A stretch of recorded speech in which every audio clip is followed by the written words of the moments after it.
আপনারা যদি যুদ্ধ করতে চান আসুন যুদ্ধ করি। আপনারা 1000, 2000, 3000 লোক নিয়ে আর এই কটা অস্ত্র নিয়ে আমাদের সাথে যদি যুদ্ধ করতে চান আধা ঘন্টাও টিকতে পারবেন না। আমরা সেনাবাহিনী, পুলিশ, আনসার, বিজিবি মিলে আমরা যারা আছি তাদের সাথে আপনারা 30 মিনিট যুদ্ধ করেন। আসেন, বলেন, আমরা জায়গা ঠিক করি।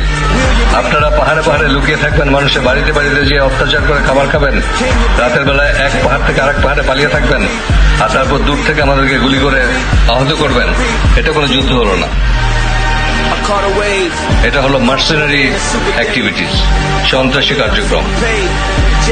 আজকে এই এলাকা দুর্গম বলে আপনারা সুবিধা পাচ্ছেন, এলাকার সুবিধা আপনারা নিচ্ছেন।